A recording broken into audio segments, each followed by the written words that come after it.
Housing associations. They've been around for the best part of about 150 years, but what is it that they actually do? What are the functions that they undertake on a day-to-day basis? And what are the nuts and bolts that you really need to know in order to get the most out of your relationship with these essential providers of affordable housing? At a time when housing associations across the country are increasingly becoming responsible for a whole wide range of services, from community engagement to welfare provision to healthcare services and even leisure facilities, it's very easy to perhaps under-discuss their core purpose: being a landlord responsible for managing safe, decent and affordable homes.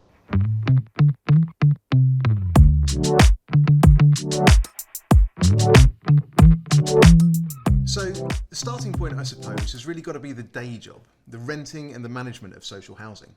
Now, across the country, there are currently about 1,600 different housing associations, ranging in size from organisations like Clarion on the one hand, who now have about 110,000 homes, through to smaller local organisations, such as the likes of Teachers Housing Association and the Irish Migrant Association Innisfree in North London, the likes of whom are typically set up to serve the specific needs of different local communities. Now, what this means is that across the country there are some 4.4 million social homes run either by housing associations or by the local council, or by arm's length management organisations set up by local councils, which in the lingo are frequently referred to as ALMOs for short. You might also sometimes hear all these referred to by the term registered providers, or RPs, which is any form of social housing provider who is registered with the regulator, as defined in Section 80 of the Housing and Regeneration Act 2008. But whilst all of this jargon is quite helpful to understand, it doesn't really get at the heart of what we're about. So ultimately, what are housing associations today? General needs housing basically is the provision of a home for an agreed rent. It's people that are perfectly capable of sustaining their own tenancy, that want to live independent and flourishing lives, and we want to support them. So our primary role would be that of a landlord that you would think of when thinking of a landlord-tenant sort of relationship. Supported housing is where you provide the home, but you also provide a whole series of support that again allow them to lead independent lives. It might be people fleeing domestic violence, it might be people who have defined disabilities, it might be a whole range of things. So above and beyond everything else, housing associations do affordable housing. But what even is affordable housing today? Because the term itself has evolved and changed hugely over the years. Now, affordable housing is chiefly a form of tenure, and tenure is one of those bits of jargon which is thrown around the housing world and is not always necessarily helpful, although it does serve a very particular purpose. So what does tenure actually mean? So tenure is housing jargon. What that means is it means the type of tenancy that you hold. So nowadays there are effectively 5 main types of tenure which housing associations in the UK deal with at least. The first 3 are chiefly our main concern because they deal with rented homes, and they are social rent, affordable rent and intermediate rent. But increasingly there are 2 other forms of tenure which housing associations manage as well, and they're shared ownership and leasehold. Let's take a look at each of those in turn. First up, we've got social rents, which are commonly the cheapest form of rent and are what people traditionally think of as, quotes, council housing level rents. They're calculated in accordance with a national formula set by the government, and this takes into account things like relative local earnings, the property's value and the number of bedrooms it's got. Now, it varies slightly from place to place to a limited degree, but the average weekly social rent in England is about £94 a week, which is roughly about 46% of what you could expect to pay on the open market. Up next, so-called affordable rents. Now, affordable rents were introduced in 2011 by David Cameron's government and his Chancellor George Osborne. The funding for this new tenure was first delivered through the Affordable Homes Programme between 2011 and 2015. But where housing associations had previously been receiving between 50 and 75% of the cost of building a new home in grant funding, the new affordable rent programme meant that only about 25 to 30% of the cost of the development was funded by central government. Housing associations were told they had to cover the rest through their own financing and were subsequently required to charge up to 80% of the open market rate in that area in order to make the finances work. Some people decried the invention of so-called affordable rents as Orwellian in its use of language, giving rise to the sentiment that affordable housing isn't affordable. Inside Housing, the sector's magazine, covered the news with a front page headline that announced the end of social housing. And by 2021, 120,000 housing association homes have been converted from social rents to new affordable rent levels. Now, it's typically more expensive. The median affordable rent is about £127 a week, or 69% of the open market rate. But it has allowed more homes to be built with less government money, or so the argument goes. Finally, in the rental arena, there's intermediate rent. Now, an intermediate rent is aimed at people who have difficulty affording market rents, and perhaps those who lack a mortgage deposit and therefore can't buy a home just yet. Intermediate rents are typically offered on an assured short hold tenancy with an initial commitment of just 6 months.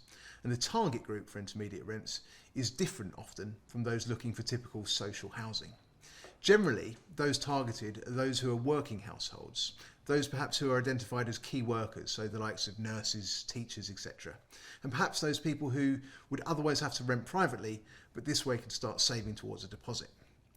The allocation of intermediate rent homes is often through a local Help to Buy agent, and it's typically set at the full 80% of open market rent, on average about £147 a week. So if intermediate and so-called affordable rents are invariably higher, then that begs the question, if the social housing sector is committed to low-cost housing, why do we build them? Why don't we just build social rented homes? We would love to build only social rented homes. The problem is funding them. Since the late 1970s, the amount of public sector subsidy that goes into building an affordable home has gone down and down and down. And today it stands broadly at about 25% of the cost of producing a home. So if you're going to produce a volume of affordable homes to meet demand, you need to get the money from somewhere.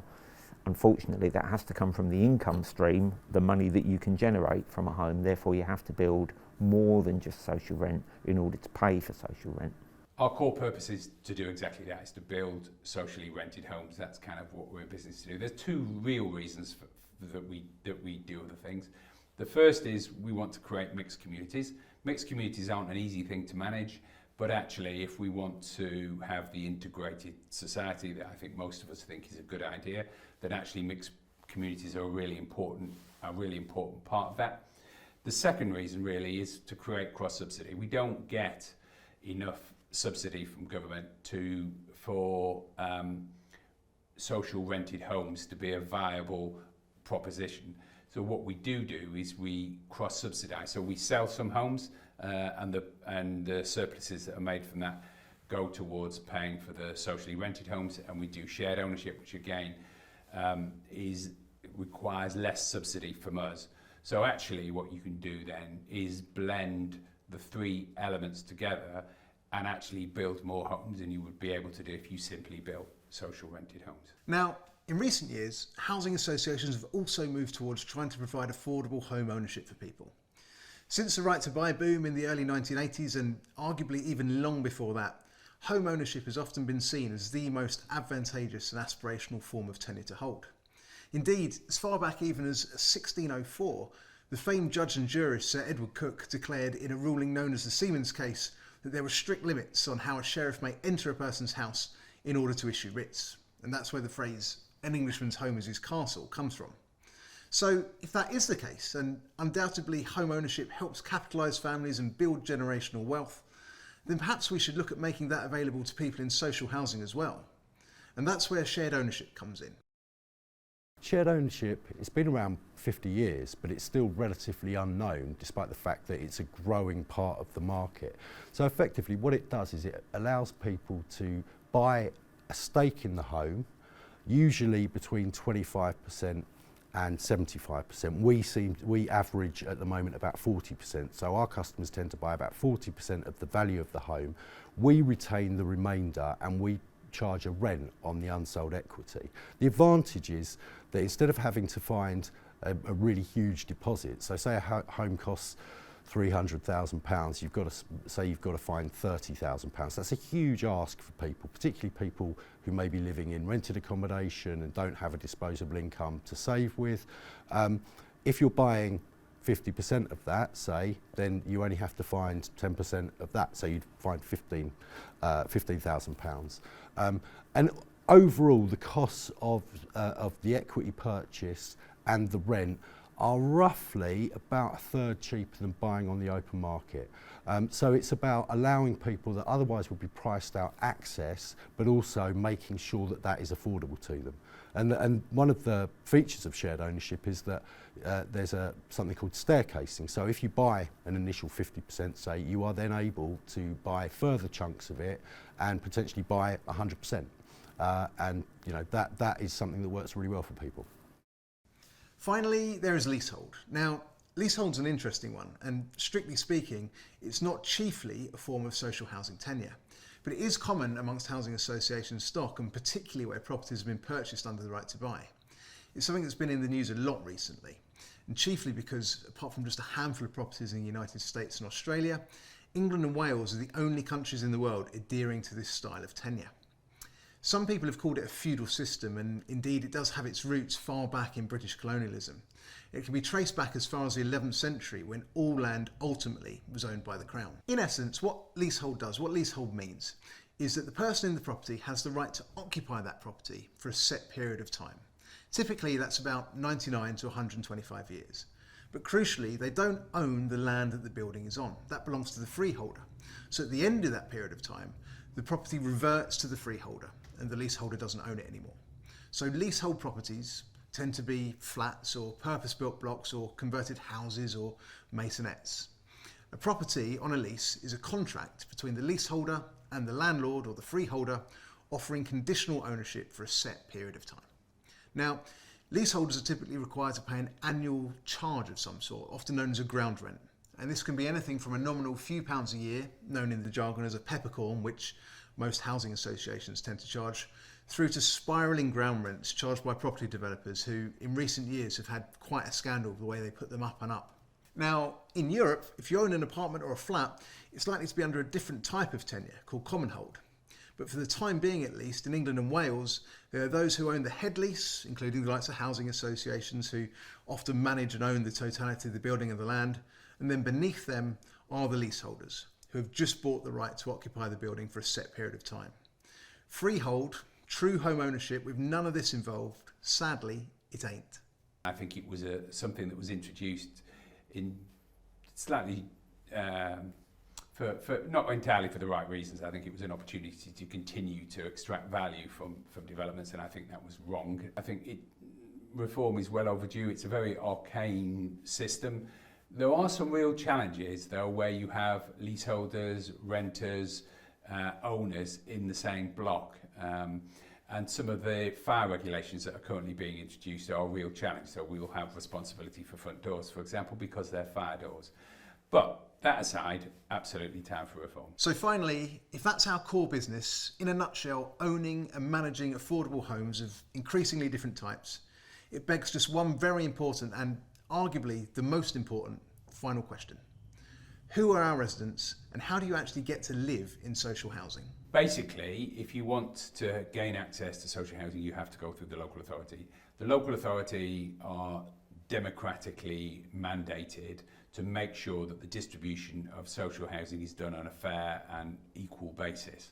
So they will be able to assess needs. They will evaluate your need set against, there'll be people fleeing domestic violence, there'll be people who are homeless, it'll be a whole variety of different needs, and the local authority will assess that and nominate to us. We do have some flexibility in who we move into our properties, but that's only after you've become a Peabody tenant. So if you've outgrown your property and you need a transfer, then we may be able to give you an internal transfer, but access into Peabody is exclusively through local authorities. In the east of England, we've got about 100,000 people on waiting lists, and that under-eggs it as well, because there'll be a whole host of people that aren't able to apply or just think there's no point in applying. So there's real demand for social housing.